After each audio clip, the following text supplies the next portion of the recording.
All right, welcome, Dennis Bullock. I have here a near-death experiencer that I am so happy that you've been able to make it onto the show and share your story. So, if Dennis, you just want to give us a little information about yourself as well as some of the energy healing that you do or energy work, you can start us off there.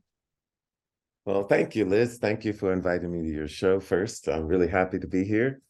And yeah, what I do is energy reading. So people ask me questions about relationships, about work, about health, about and loved ones, because I can read their loved ones' energy through their energy, because who you love and who you hate, you're connected to. Um, and about world events of happening now, and also about downloads from the other side. So, and sometimes healings, actual healings, if the person is open to that. Um, I've had that just last week. Actually, it just happened. So, yeah.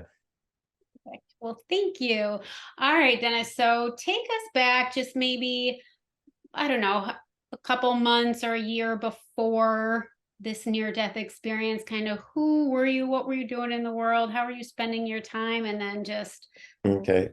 Well, I had two. First thing I want to say, I had two experiences. Okay. Um, the first one was with my mother, and the second one was a near-death experience. So the first one was more like what you would experience if you died, but I didn't die. And the second one, I actually did die. Okay, so before that, I was a singer, saxophone player. Okay, I worked with a lot of groups, famous groups, and stuff like that. And um, yeah, just a normal kind of average musician going through life. a little um, high above average, I would say. okay, yes, I work with very famous people, some very famous people, Quincy Jones, Chaka Khan, Prince, James Brown, Stylistics, a lot of people, Ray Parker Jr., who wrote the song of Ghostbusters in the movie, Yeah. and a lot of other people. Um, but yeah, it was just doing music. That was my life. I was not really spiritual. Um, kind of came up in a little bit of a Christian home, but not really. Kind of just like, a holiday Christian. You go, oh, it's Christmas. Okay. Oh, it's Easter. Oh, is there a function? Okay, we go. But it was nothing serious.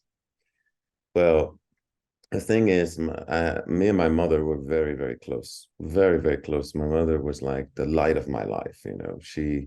She would wake me up and say, "Hey, did you see the birds outside? Did you check them out? Did you look?" She just brought joy wherever she was, and she was just this beacon of love and life. My father was the opposite. He was very dutiful. You know, um, he loved me in his way, but it was very dutiful because he was a Marine and he was uh, very disciplined type of person, and not much he was not much on just the beauty of things. He was just to the point, and everything was, work hard and that's it. Very regimented. So yes. So anyway, when my mother got sick and then she died, it was like somebody turned out the lights in my life. It was like my world was crashing, and I didn't know what to do. And I was uh, um, I was living at that time in Montreal, Canada. At that time, being a musician, I was traveling sometime, and I was living there. And every night I would uh, go to the bar.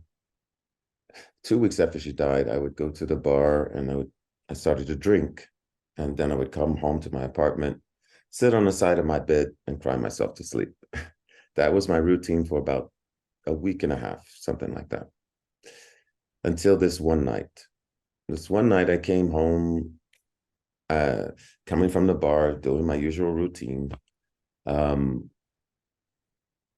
because me and my mother were so close, I mean, I wasn't suicidal, but I didn't care whether I really lived or not.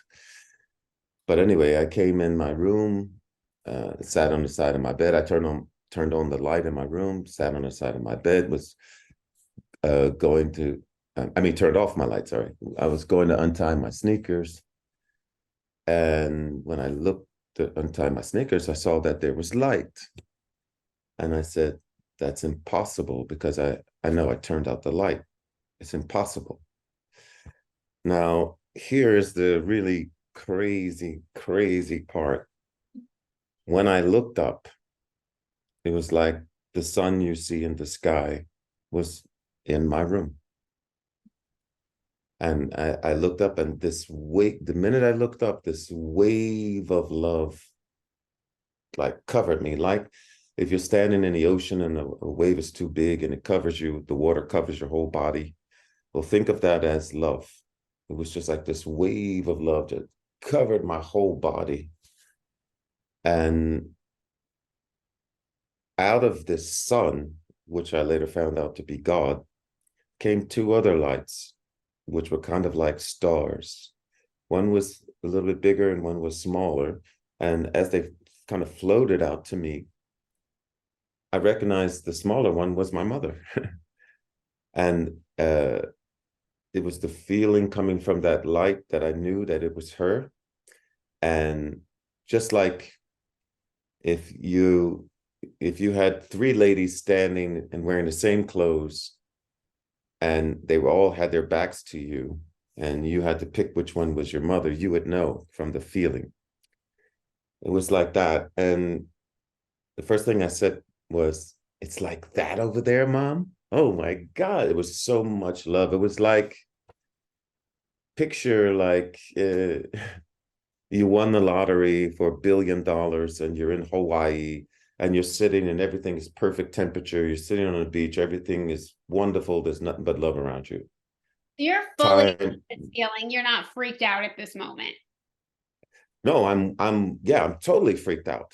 Oh. And I mean, my mouth is like, I can't believe this is going on. And her and this other light come floating out to me.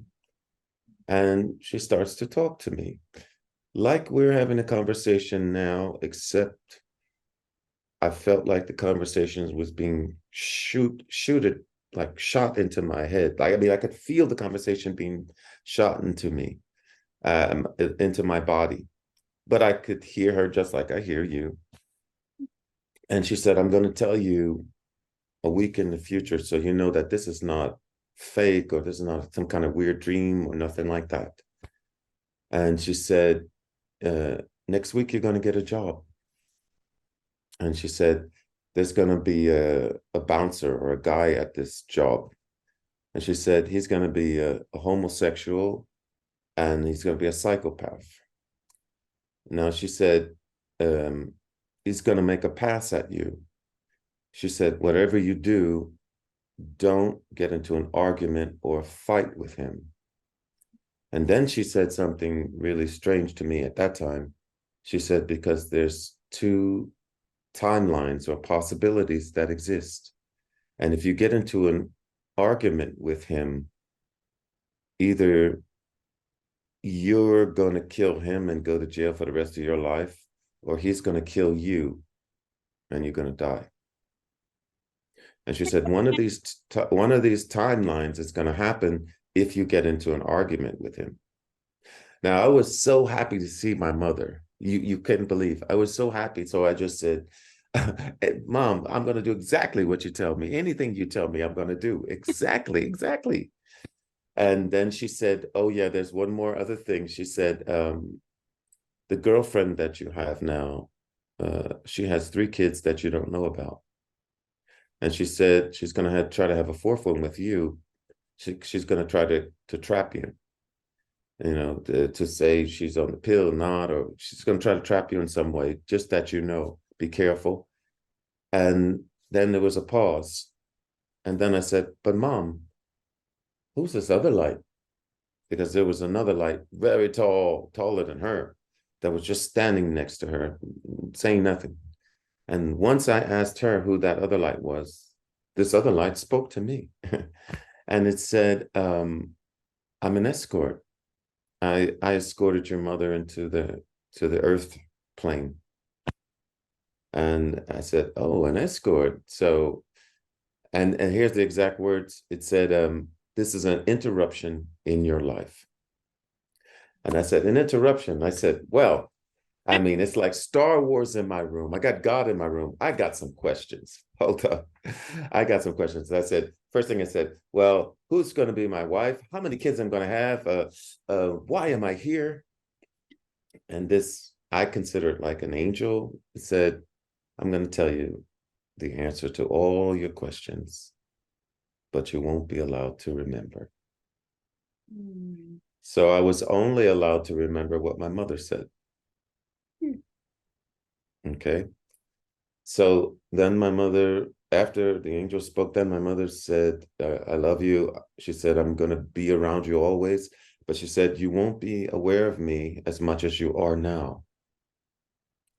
And then they floated back into the sun, God, floated right back into the God slowly, like a ice piece of ice in a glass that would melt. And slowly my room got dark, like it was in the beginning. And when they totally were gone, tears just burst out my eyes. They just burst out because I said, first thing, nobody's ever going to believe me. Nobody's ever going to believe me. I mean, it's so incredible. Nobody's ever going to believe me. You know, nobody.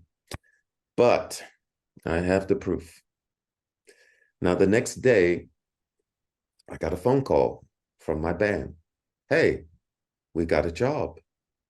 Now, I didn't dare tell my band members what had just happened, Right. because I didn't want them to say, oh, you know, Dennis is a great singer, great saxophone player, but since his mom died, he's lost it, man. Mhm. So I did not tell him nothing. I said, oh, yeah, you got a job. We got a job now. Okay, thanks. And I hung up the phone and I said, oh my God, it's beginning exactly like my mother said. It's beginning to happen. So next day I went to what we call a sound check. And it was a new club. And we went, it was a guy at the door.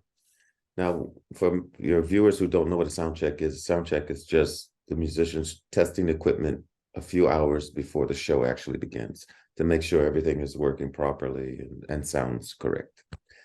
So there was a guy at the door, big, huge guy, bouncer. You know, I'm pretty big guy, but this guy is like, you know, this Hulk Hogan type of guy, you know, wrestling type. You know, one of his arms is my whole body. So, yeah. So I go in, I go past him. Nothing happened. Everything was cool, no problems.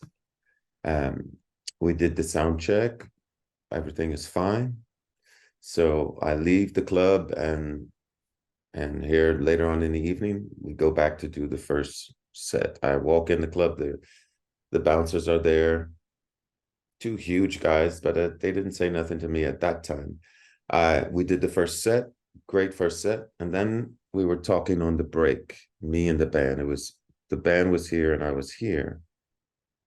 And as we were talking, this bouncer that was at the door walked behind me and grabbed my butt, you know, just grabbed my butt and went to a corner. Now I was talking and it was like, hey, whoa. And I asked my band members, I said, guys, did you see that? This guy just grabbed my butt. But they couldn't really see it because the guy was walking behind me and they were there. So they saw someone pass, but they couldn't see the grab. So I was very angry and you know, I call it the roaring. I was in my 20s and I was 29 years old when all this happened.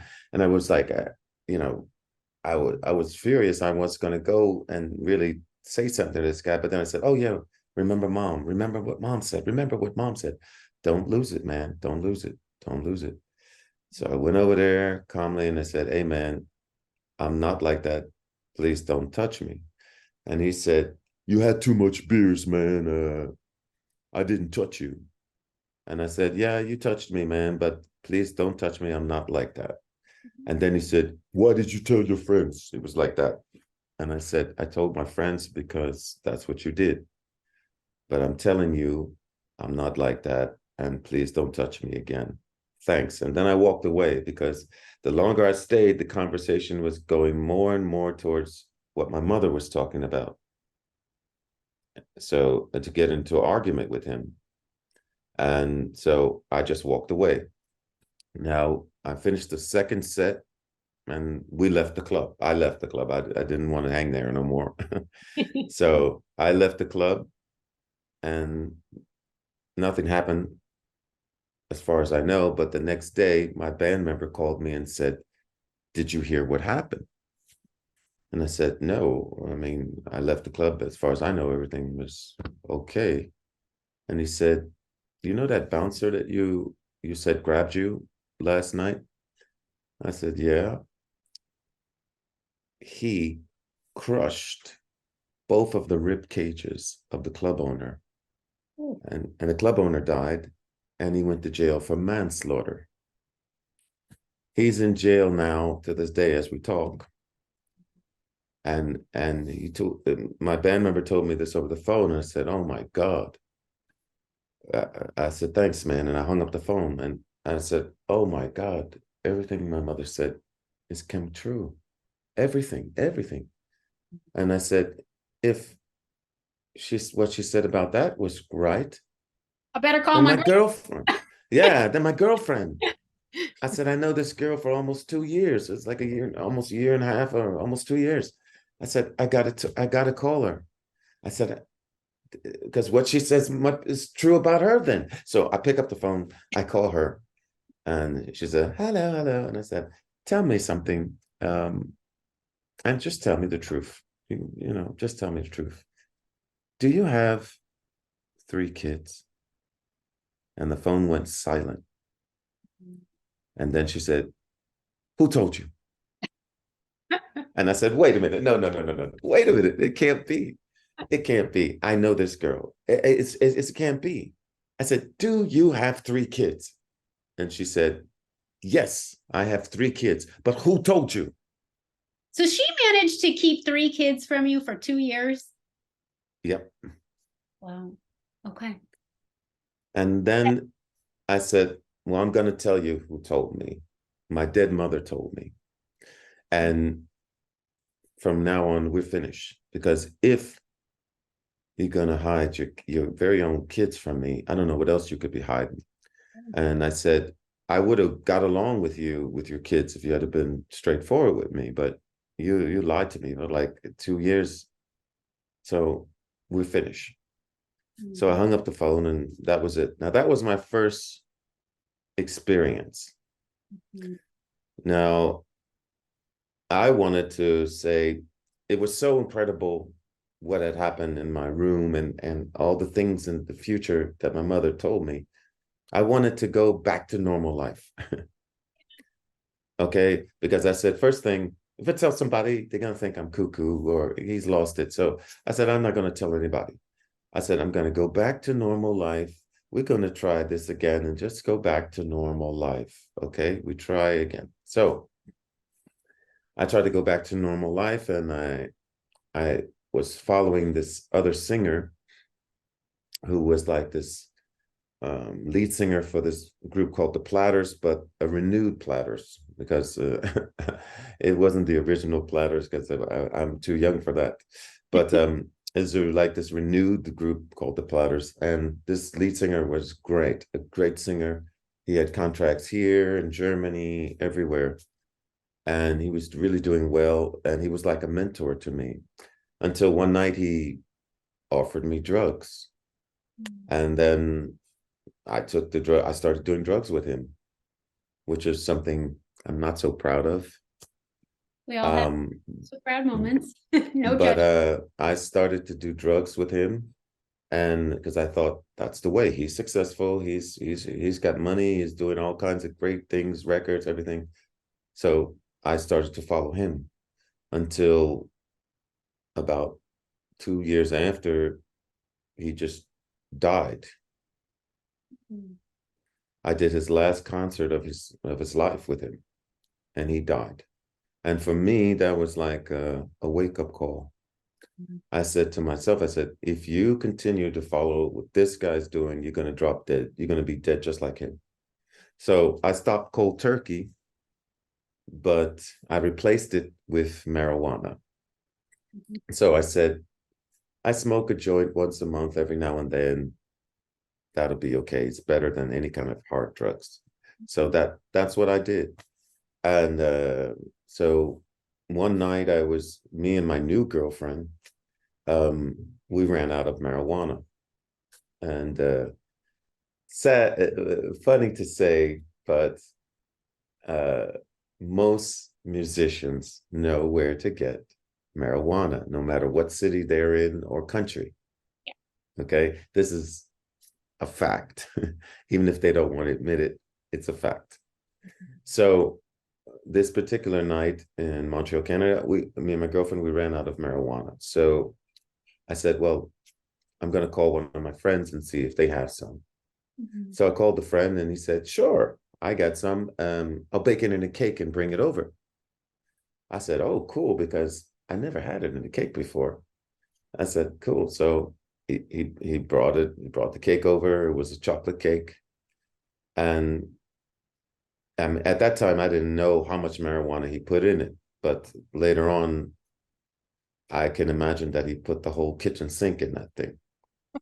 And so he brought the cake over to me and my girlfriend, then he left.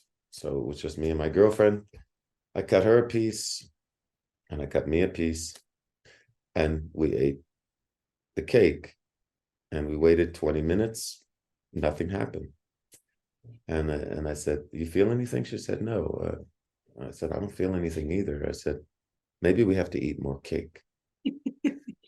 So this time I cut her half of the cake and I took the other half of the cake. And we ate that because we wanted to get high, you know. And 20 minutes went by again, nothing. And I said, must be a bad batch or something. You don't feel anything? She says, no, I don't feel nothing. I said, that's so weird. I know he put something in it. He put some marijuana in it. Then 10 minutes went by again and we started to feel something. But what we were feeling was like our bodies were beginning to shut down. Like I was talking with her and then I would forget to breathe. I was not, if I didn't remember to breathe, I would not try to breathe. I wouldn't breathe. So you I have would to just like be talking. tell yourself, you have to keep telling yourself to breathe. Yes. Yes. And then it was hard for me to move. I was having trouble to move my body. And then my girlfriend said, you better call 911 to get help because while you still can. And And I said, was she getting sick too, or just you? no, we both were.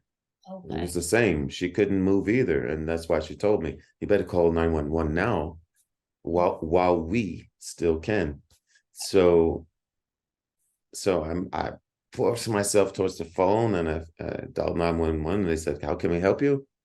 And it was very embarrassing to explain it.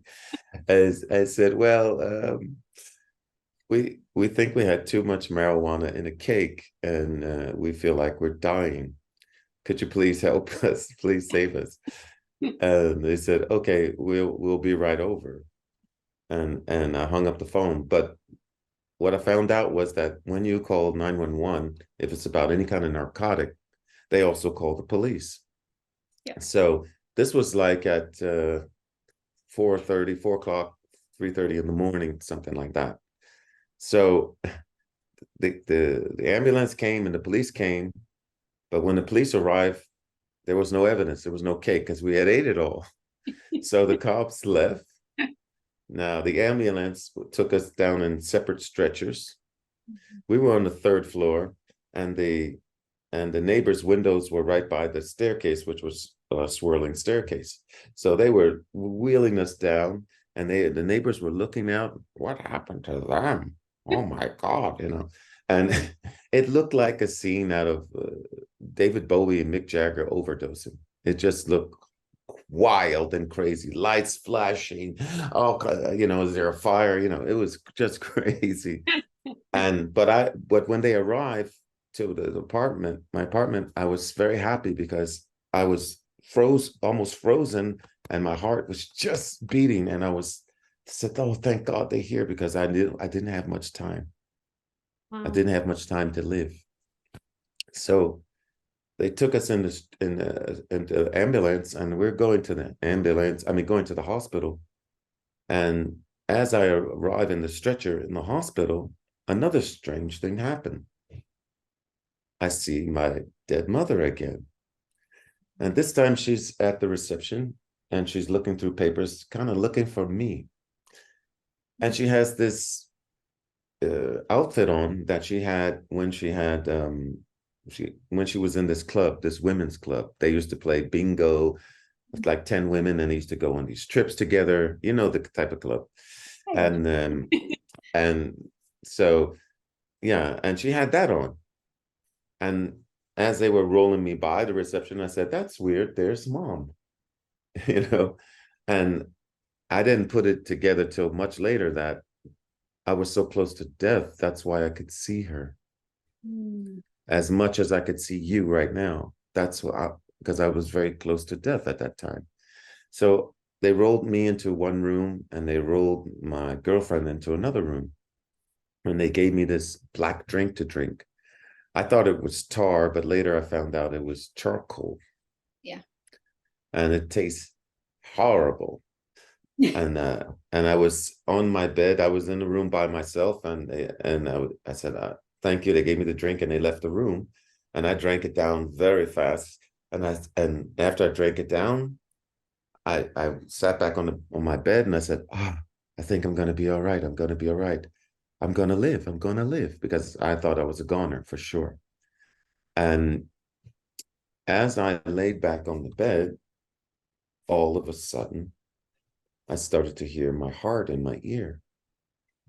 And it was beating boom, boom, boom, boom, boom, boom, boom, boom, boom.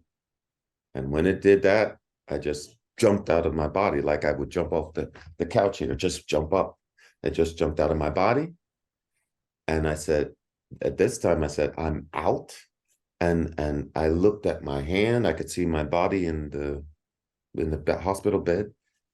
And I looked at my hand, and it looked like if you watch TV late at night and until the programs run out of programs, they call it the emergency broadcasting system, and it's just static. Well, in that static, there's actually colors. It's not just gray. And when I looked at my hand, it had something like that. It was like a gray with a light bluish tint around the hand. And I was just looking at my hand, and I was looking at the at the bed, and the body is in the bed, but I'm standing watching the body. And then I heard a drop of water, because I had a sink in my hospital room, and it was just a drop going boop, boop. And for some odd reason, my curiosity was like at 1,000. It was like, to a soul, a drop of water was like the most amazing thing that you could see. That's when I heard it, I said, "Oh, a drop of water." And the minute I looked at the water, my vision went very close to water and back again. And here's another funny part was like, for example, if I give you a bike to ride and you haven't ridden a bike in 20 years, and I give you a bike after 20 years to ride, you're still going to be able to ride it. Well, it was like that. I wanted to stop the drop of water because it was just dropping like that. And I just put my hand across the air like that, as if I was remembering. And the water froze. I stopped time, and the water was frozen. And for me, to a soul, it was like, that was nothing amazing. It wasn't Like I wasn't like, oh, I was like, oh, okay. And then I said, I'd like to see that water from every angle. And then I just opened my hand, and five of me appeared, of me. One on the right, one on the left, one looking under, one looking at them, and me looking at all of them. And I could see through each of their vision the water. And when I would close my hand, all five would come back to me. And so is there a significance to the water, or this just was the experience that you had? It just was the experience that I had. And then I opened my hand, and then they were there again. They appeared. Then I closed it, and then it started to be a little bit funny. And I opened it again because that was beginning to kind of amaze me. The stopping of time didn't really amaze me that much, but the five and them appearing and reappearing, that was beginning to amaze me. So I started going like that, and it's going like that. And then I said, this time I'm going to add a little shake. And I opened up my hand like that, and I shake a little bit, and they all appeared and they shaked a little bit like that. And then I burst out laughing. And when I burst out laughing, it sounded like I was in the Grand Canyon. Ha ha ha ha ha ha. The laugh went into eternity. And once I burst out laughing, then I noticed that I felt that somebody was watching me. And then I heard a voice. And this voice was kind of like a parent would say to a child. You know, if a parent would say to a child at a playground, hey, don't run around the corner so fast, you might fall. Oh, this voice said to me, if you stay out too long, you might have to stay. Wow. And it didn't order me. It wasn't like a command. It wasn't you must go back, or it was more like a choice. And I said, oh yeah, that's right. And it wasn't my thought, because that I was like, oh yeah, that's right. I was answering the voice. And I said, yeah, my heart can't stay stopped, that long. It had to be about 15 minutes it's been stopped. So I pointed myself. Here's the other thing. I never wanted to look at my face of my dead body, because I was afraid that it would have some expression on it that would scare me. So I didn't look. I just looked at my leg, and I knew the leg is the body is in the bed, the leg is there, and I'm standing here. So I know I'm out. So I pointed myself in the direction of the body, and then I just kind of jumped into it. And as I jumped into it, my heart did a boom, boom, boom, boom, and then it started to beat. Now, one more thing I forgot to mention is that while I was out of my body, kind of the only way I can describe it is like if you have, Alka-Seltzer, when you put Alka-Seltzer into water, it dissolves, right? Well, while I was out, I was getting information, but it was expanding like that. The longer I stayed, the more information I get. And also, yeah, more powers I was getting. So, and this time I was able to come back with that information. And also, I kind of came back with a gift that I discovered later on that I didn't have before. And I actually discovered that gift by accident. Well, okay, I'm gonna have you pause, because what happened? Like, what are the doctors saying at this point? Like, you get back in your body, your heart starts beating again, and what was the response? Well, the doctors were it was nobody there. This all happened while they were gone. Okay, it was just the monitors, that's it. But this all happened while they were gone. And when I came back, it was just like I had all this information and I was alive again. That was it. And it was information that was totally opposite of what I believed in, what I ever believed or was even interested in. What did you believe for? Well, I mean, I was not interested in spirituality. I had a little ideas about Christianity, something about Jesus, Mhm. and there was some kind of story going on, and be a good guy, and everything should work out. Don't be too bad, because you might have something bad happen to you, because I was a believer in karma and all that stuff. And when I came back this time, the information I got was totally opposite. It was, for example, on the other side, there's no right or wrong, only perception.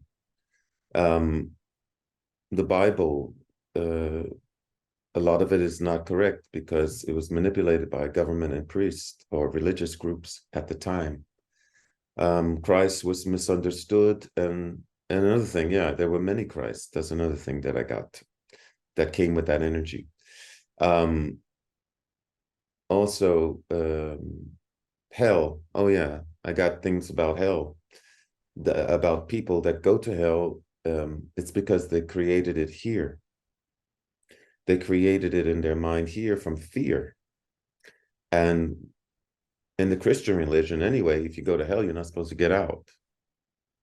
So you can ask yourself, why is hundreds getting out of hell and coming back and talking about it? It's because God doesn't create hell. It's the actual soul that creates hell. And once the soul realizes that, they leave. And it's the same thing with heaven, because on the other side, every place is heaven. It's all God. It's all where God is. There's So not a specific little place where it's designated for heaven. No, this is what people have created, what their idea of heaven is. But every place is heaven if once you're on the other side and you're out of the 3D game.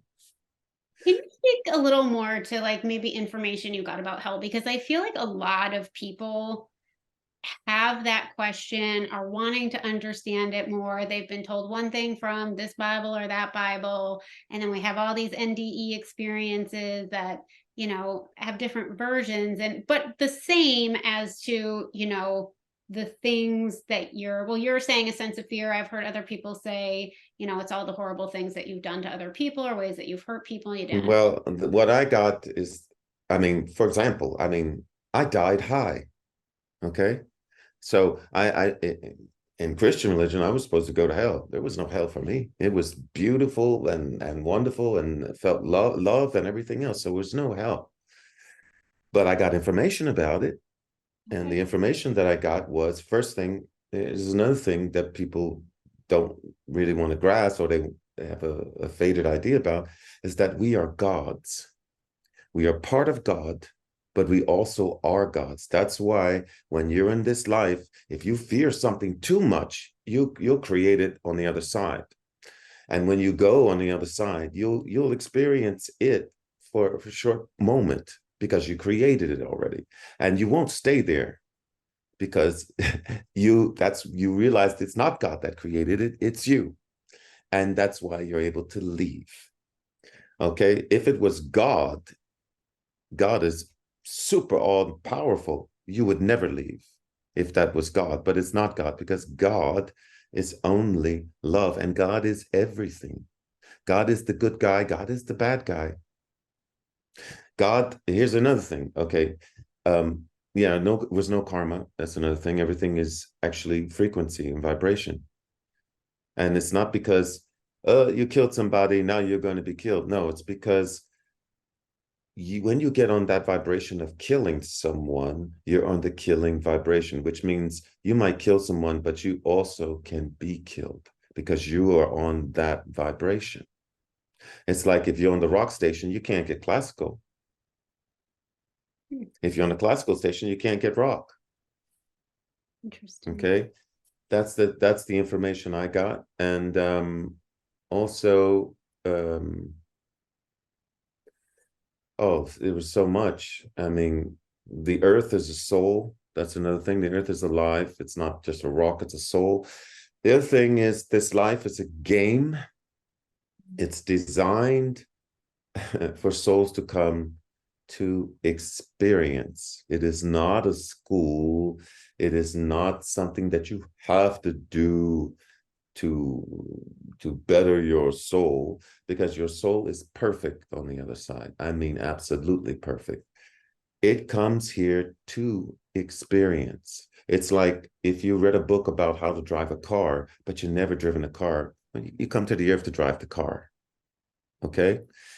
The thing is, if you're in a room that's white and you're white, you don't know, and everything else is white, you don't know that you're white until you experience black or red or other colors. Then you can realize, oh, I'm white. Until you experience that. The other thing is, what else? Yeah, the Earth made an agreement, a soul agreement, for a few billion years to play in this 3D, third dimension. The billions of years is up now. The contract is up, and the Earth is now rising in vibration. It's not getting worse, it's actually getting better. Okay, tell me because I think a lot of people would be like, really? So tell me. Okay, well, I'm going to explain it. I'm going to explain it. If you have two batteries, one is negative, one is positive, and you put them together, what happens? They split. Mm-hmm. Now, if the Earth is rising, but this negative battery is on a positive battery, what's going to happen? That negative battery is going to go crazy. Yes. Okay, and that's why everybody's affected, because when frequency changes, it affects everything and everybody, every plant, every animal, everything. Okay, and people who are on low vibrations, and I'm going to explain what low vibrations is. That's fear, that's anxiety, that's sadness, that's depression, that's confusion, that's lies, that's hate, okay, judgment. That's all low vibrations. People who are in high vibrations, that's love, that's happiness, that's laughing, that's smiling, that's good health, that's gratitude, you know, that's harmony. Okay, that's high vibration. Now, right now, I can go science a little bit, and that is the Schumann resonance, which is around the Earth. For people who don't know, that's like the heartbeat of the Earth. That's the electrical pulse of the Earth. Okay, normally it is at 7.83. And that is the exact frequency of the human brain. Now, lately, they've measured the Schumann resonance, and now it's at going up to 300 and over. Pretty big shift. It's spiking. It's spiking. You can check that on Google now. It's spiking. Okay. What's that doing? That's affecting your DNA. Okay. What the Earth is doing as a soul is just giving everybody a choice. You have a choice. And the choice is, do you want to continue with 3D or do you want to go to 5D? Third dimension is duality. Okay. It's a lower density. Fifth dimension is high vibrations, which means only love, peace, joy, truth, and no judgment of any kind. And that's all the Earth is asking at the moment. But soon she's going to split into these timelines, like what my mother had explained to me before. It's going to split. And how can I explain timelines? Well, first thing is we change timelines every 3 minutes, whether we know it or not. There's a timeline that exists where you went to the store right now instead of having this conversation with me. Okay, these are all what we call timelines. And the thing is, think of it like when the Earth splits, it's going to be like if you look at the wall, you're going to see you, and then you're going to see the shadow of you. Okay, the shadow is going to be the third dimension Earth, and the real Earth is going to be in 5D. Okay, and it's not going to be like you wake up one morning and, oh, millions have disappeared. Oh my God. No, it's going to be like from winter to summer. It's going to gradually happen. Okay, this is the information I got, and I trust it 1,000%. The other thing is, I also got a gift. And after that death experience, I said, oh, well, here we go again. I'm gonna try to live a normal life now. I'm gonna try to go back to normal. So I went to my music, and we had a job in this place called Mont Roland. That's in Canada. It's north of Canada. And it was a new club, and it was a snowstorm that day. It was a like a day gig. And it was a snowstorm that day. And it was only like two waitresses there. Hardly nobody was there because of the storm. So we were all there having beers, and I saw one of the waitresses, and I said, "Come here, waitress. I'm going to tell you for your future for fun." You know, it was supposed to be a joke. So I said, "Give me your left hand." So she gave me her left hand, and I said, "Your boyfriend is paraplegic. He blames you for his handicap. 3 months from now, you're going to meet a guy, and you're going to fall in love with him. And then and 3 months after that, you're going to marry him. You're going to marry him." And then I just threw her hand back to her and finished my drink. And I didn't notice that she never said a whole word, not one word through the whole conversation. So I finished did my beer, and we started laughing, and we continued on. A year later, I played the same club. This time, that same waitress ran up to me, and she said, "Did you know that everything you said was true?" I said, "No way." I said, "No way." I said, "No way." I said, your boyfriend was paraplegic." She said, "Yes." I said, "He blamed you for his handicap." She said, "Yes." I said, 3 months after you met a guy and fell in love? She said, "Yes." And I said, "And you got married?" And she showed me the wedding ring. And that's when the hairs went up my arm like that.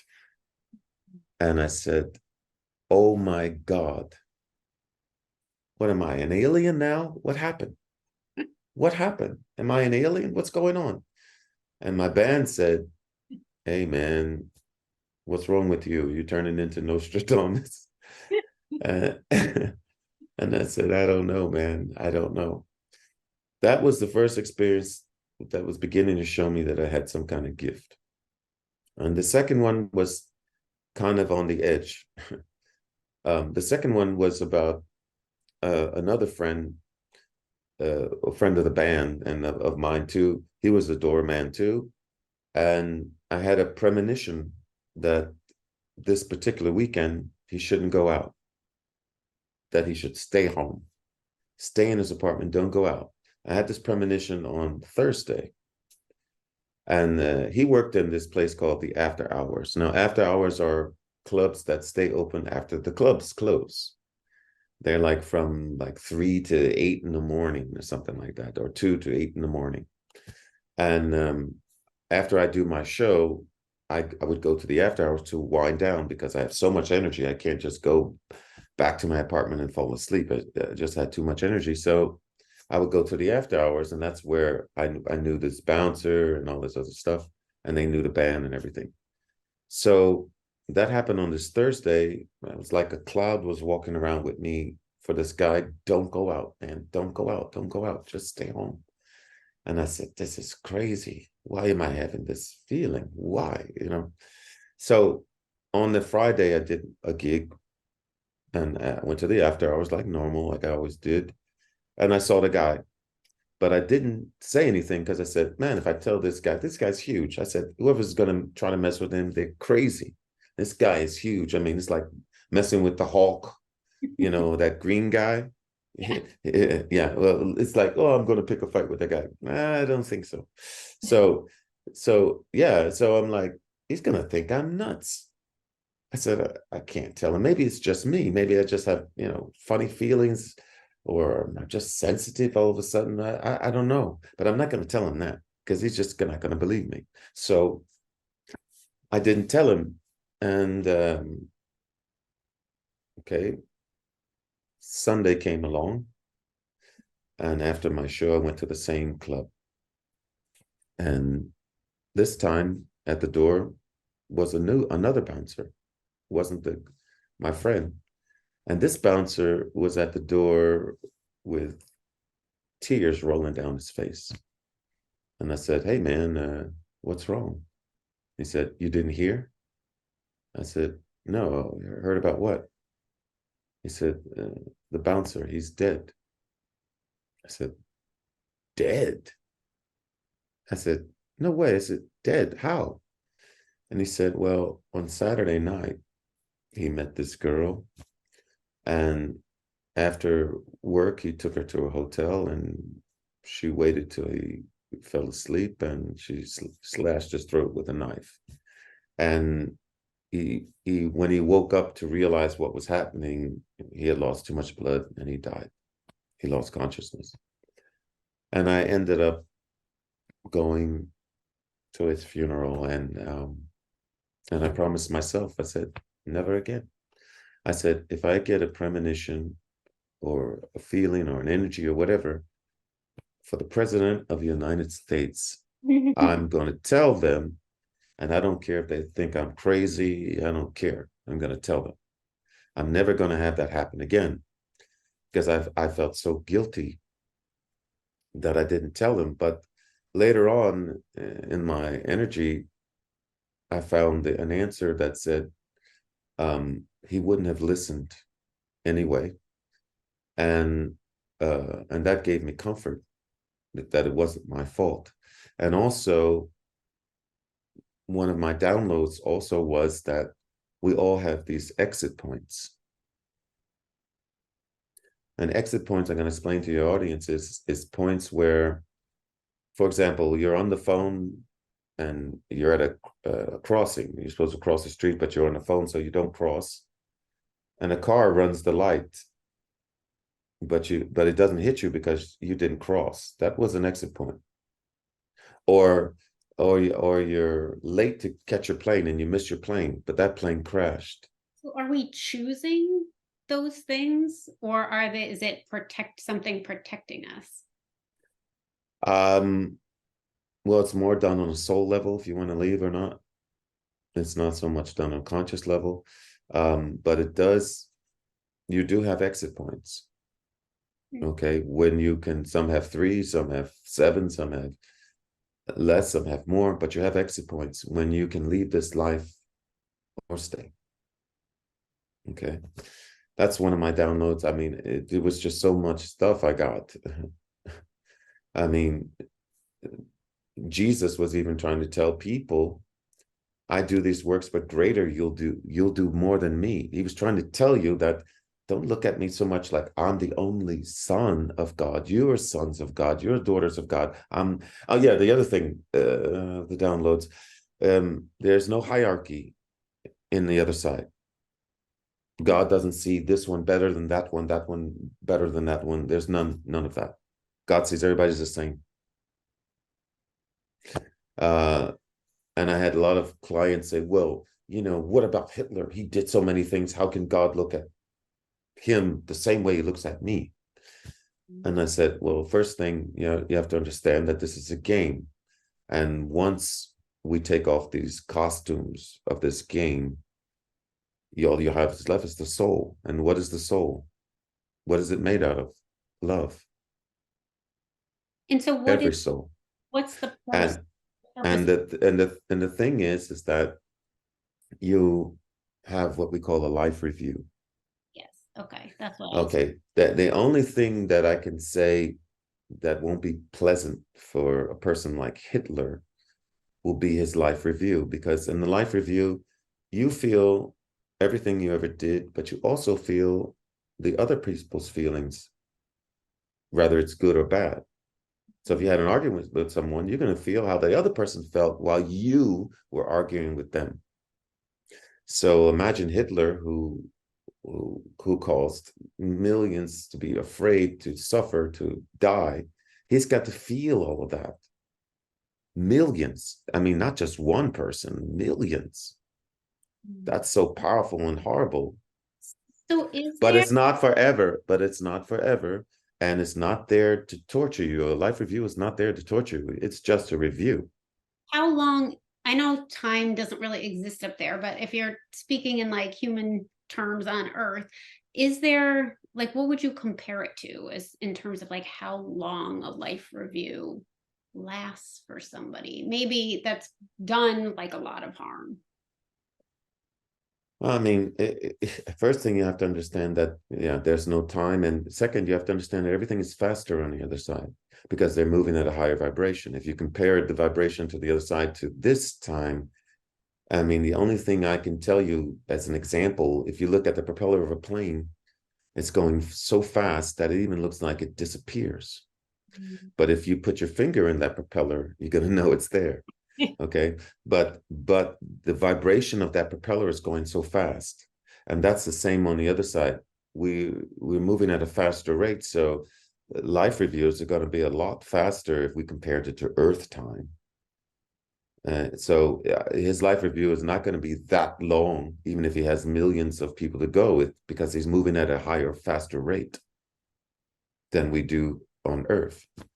So, but he's still going to feel it because souls, they can feel everything because they have your full power. So you're going to feel it in depth. So it's not going to be, that's not going to be a fun thing for him. But it's not forever. And it's not meant to torture. It is meant to review. And that's it. God is not watching you, judging you, the angels or your guides. And we all have angels around us, by the way. They even change shifts sometimes. Okay, you five guys are done. You were there through puberty. Now we take over to the adulthood.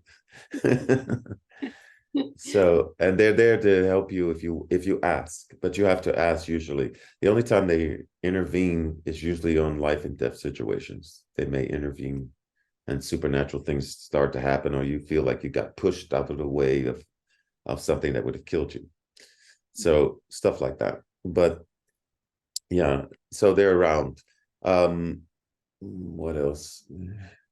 Dennis, I have a question. So, you know, you Yeah. obviously saw your mom when she left the earthly plane, but what about people who are asking, like, I don't get any messages, my loved ones don't come through, like, why? Okay, well, first thing is it's like this. I'm gonna explain it. Now, some of it is because of their vibration. Okay. When you're sad, you know, your vibrations, some of it, not always, because I was very sad. I was crying myself to sleep. So I was on a very low vibration. But my mother didn't come by herself. She came with an escort. See, so, and she was not on the earth plane. The earth is a game. And even if you die and you if you decide to stay on the earth plane, you're still kind of in the game. I mean, Ghost, that's it. They're in the game because they don't come out of the earth plane. My mother had came out of the earth plane. That's why she needed a guide to come back. Okay. And now earth plane, the rules still apply, even if you're on the other side, if you're here on the earth. Once you leave the earth game, then you're out of the game. Then you might need somebody to help you bring you back. And here's another thing also, souls take time to get used to the other side. It's not, everything is not always automatic. Some souls take longer to adjust than others. That's why my mother, she couldn't do it by herself. She needed an escort because she still was not used to it. She had been dead for maybe 2 weeks, but she still was not used to it. Okay, Okay. so help me understand the ghost piece, because you know, Okay. The ghost thing is because they didn't except to go from the plane of earth. Earth is like I said, it is a game created for souls to come into physical to experience. But other souls that come to the earth or that died and didn't leave the plane, leave the game, they can stay in the game as a soul, but they're like a ghost. That's why they're ghosts. And they have an option. Sometimes the light will come and say, hey, you want to come? You want to come on, leave that plane and come with me or not? And they can say yes, or they can, some people are even afraid of the light. They don't even want to go to the light. And you have free will on the other side, by the way. No, nothing is forced. You can do whatever you want to do. You can create things. There's another download, so I can tell you the rest. You can create a whole island. You can create a whole galaxy. You can create a body on the other side and inhabit it. You can create a partner if you want. That's why you can, some souls, they're out fishing. They're in a paradise somewhere fishing. And that's why they don't always come back to the loved ones. My loved one didn't give me a message. Hey, they're busy.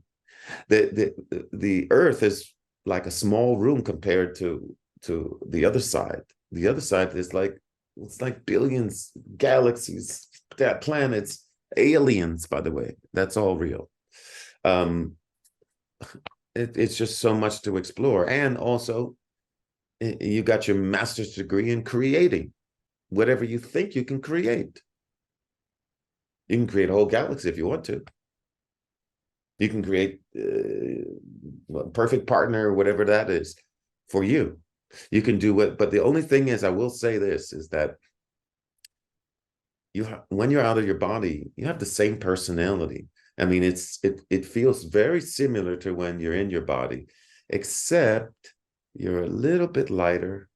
And I kind of felt like I didn't have all these human desires, like we have here. Mm-hmm.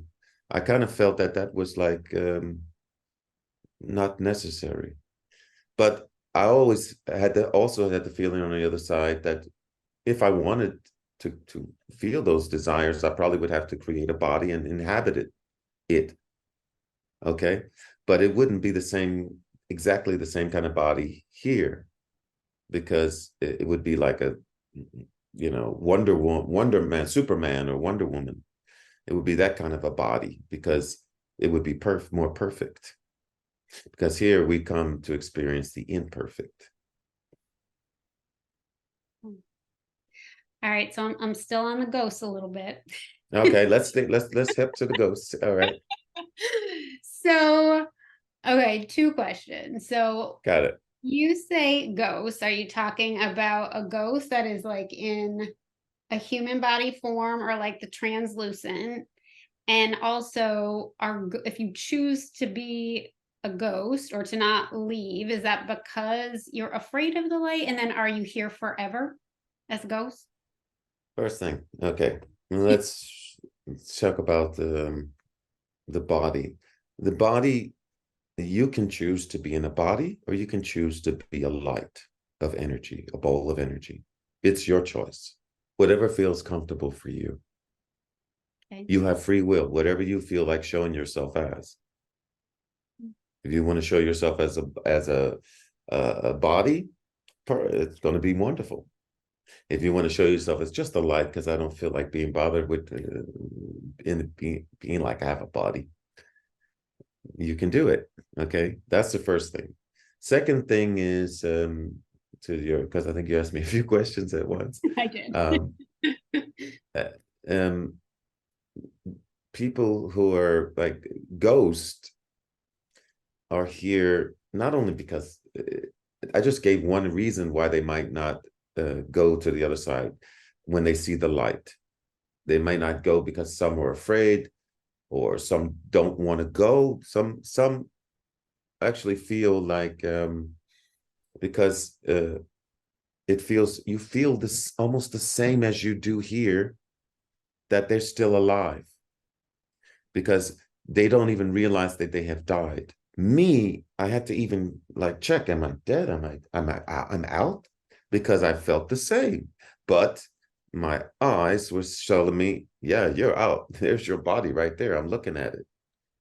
So, but some people may not want to have died at that time.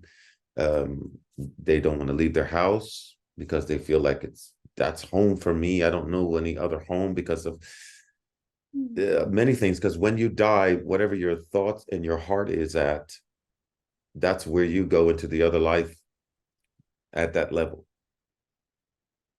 So if you had no spiritual knowledge so much, and then you see a light and it's beautiful, but it's bright and like the sun and it's coming towards you, you might get scared. Even if you're feeling all this love, some people don't want to go. This is my house. I still feel the same. It's just a little bit weird, but I still feel the same. It's my house. I'm staying. I'm not going. I don't know that light. I'm not going there. And God just gives you the free will. And as you can stay as long as the game is going to go on. Interesting. Because you have free will. And you have free will on the other side. But no soul, this is my downloads, no soul can control another soul. Impossible. Okay. Right. All right. It's a lot to digest. So I'm wondering, Dennis, so you're just up until your 20s, you're just regular guy going through life. Yeah, doing my music, trying to be the best in the world and trying to get contracts with this star, trying to get work with that person, trying to get up, trying to do more records and more big shows and all that stuff. Yes. So how long did it take you before you decided to actually start telling people about this? And I don't know, for lack of better words, were people like, Dennis, you're just a little cuckoo for Cocoa Puffs? I mean, I don't. Well, the thing is, I didn't tell it for a long time, actually, until I was watching a program on Jeff Mora. And I normally don't watch those NDE programs because it would remind me, hey, why aren't you telling your story? What happened to you? So I normally don't watch. I was just kind of like surfing through the internet, and I saw this girl, and she was kind of pretty, and I was like, no, I wonder what her story's about. So I listened, and as I was listening, she had some similar things in her story that happened to me. So I wrote in the comments to Jeff, I said, wow, that was a good interview. Some of the things that happened to her was similar of what happened to me. And thanks for sharing. I never expected Jeff to answer me, because he had a big audience base. So I didn't expect him to answer me, but he answered me. And he said, well, why don't you come on and tell your story?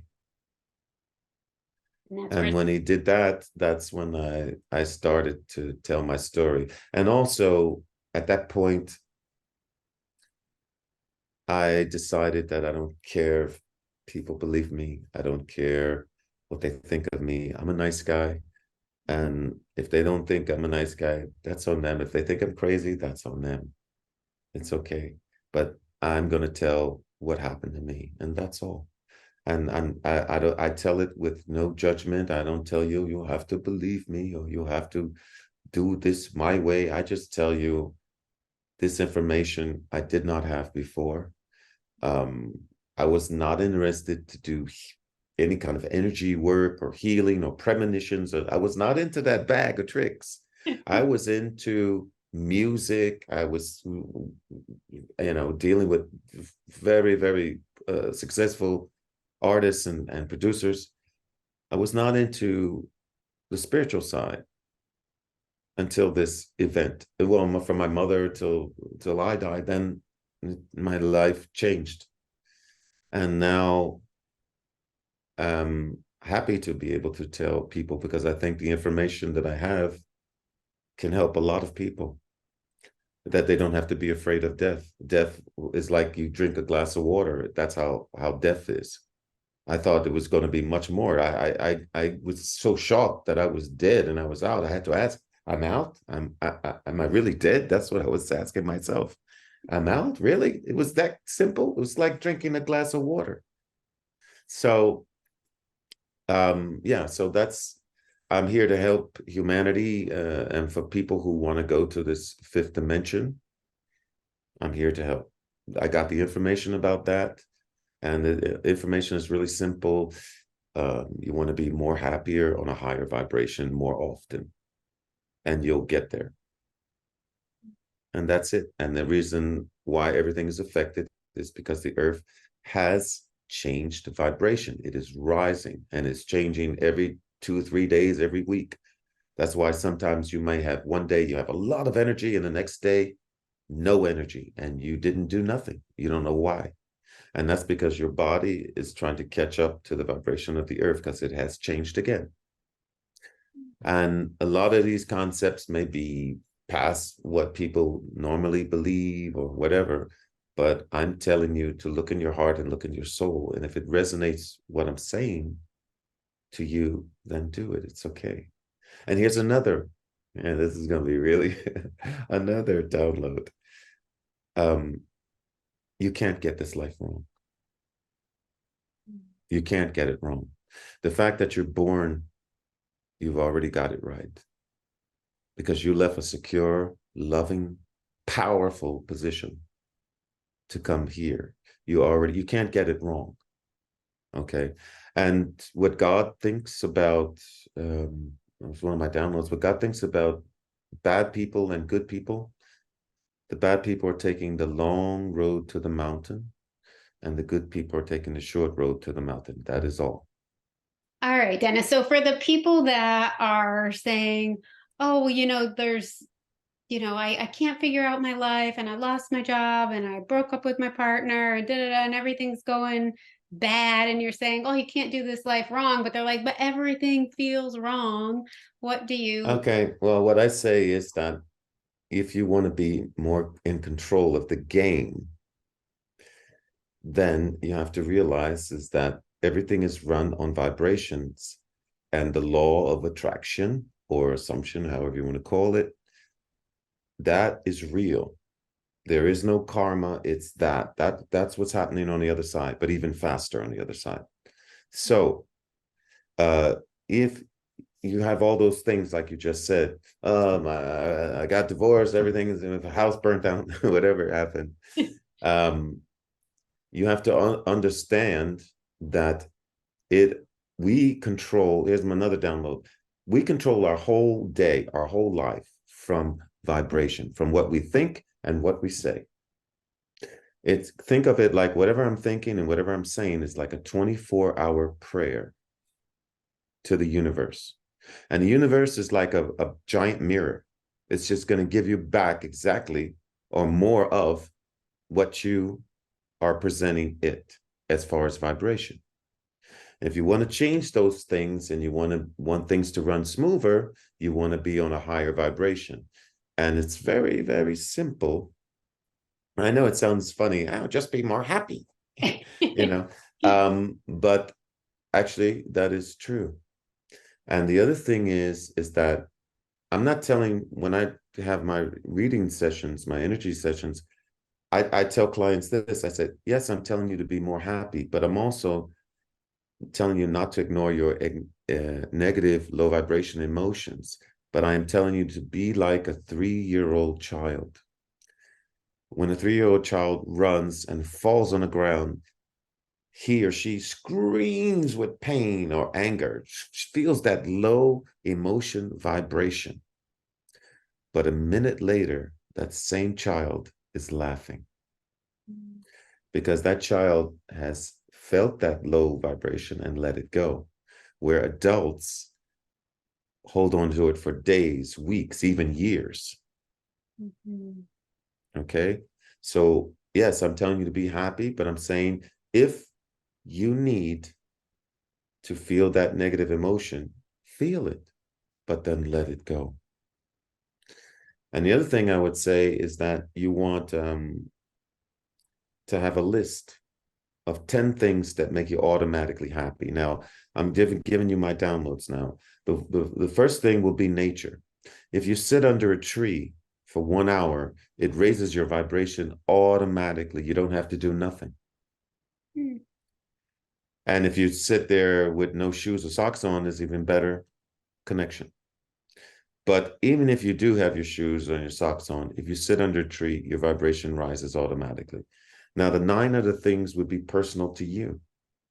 It would be, it could be your favorite ice cream, things that automatically bring you joy and happiness. Could be a funny movie, could be a funny friend, could be a baby, could be a kitten, could be flowers, could be music, could be art, could be writing, could be drawing, could be a book, could be funny situation, could be a photo when you were 3 years old. anything that brings you automatic joy. Now, what you want to do, your emotions are your thermometer. It's telling you whether my vibrations are going down or whether my vibrations are going up.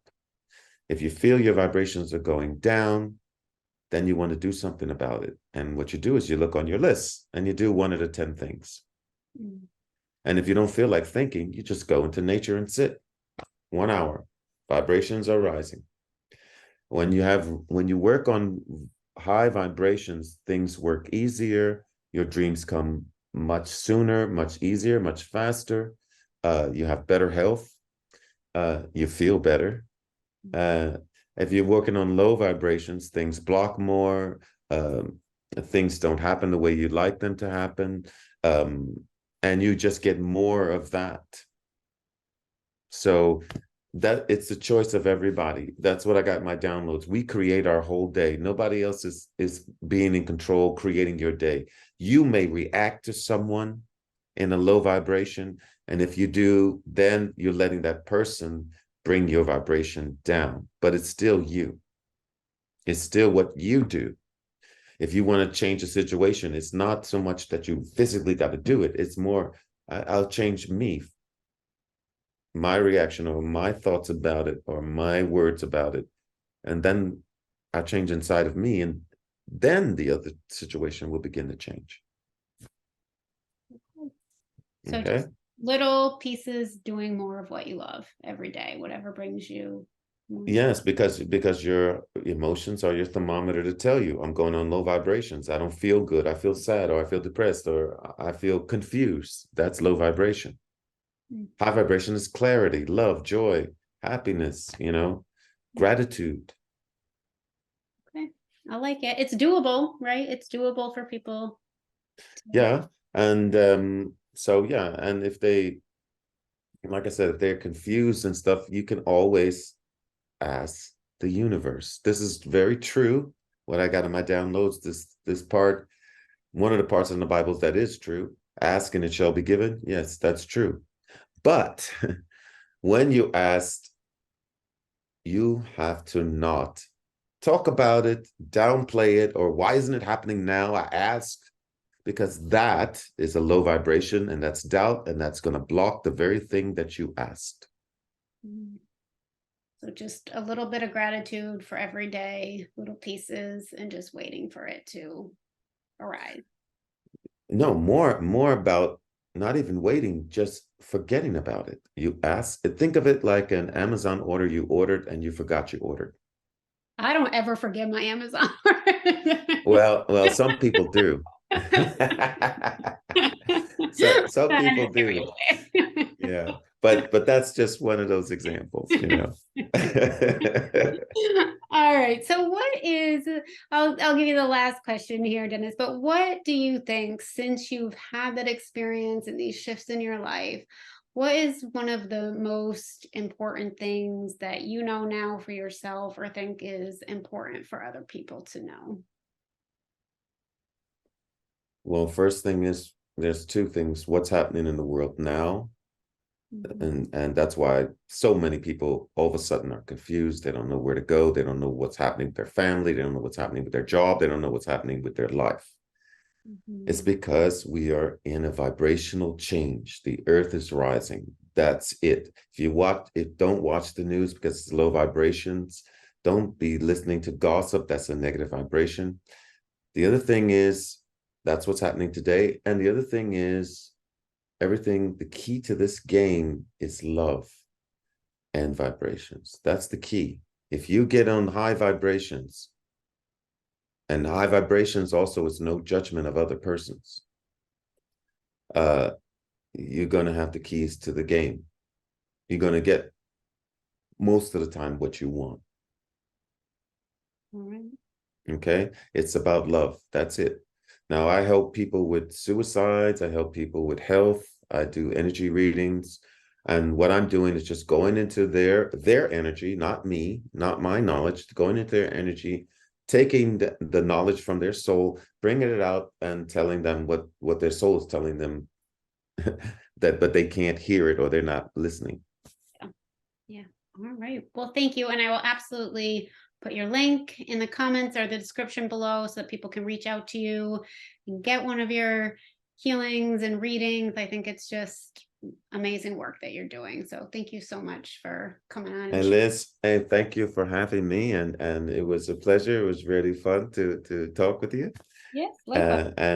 And looking forward to see what happens with the final product Yes, once it's all edited. me too. All right, Dennis, you have a great day. You too.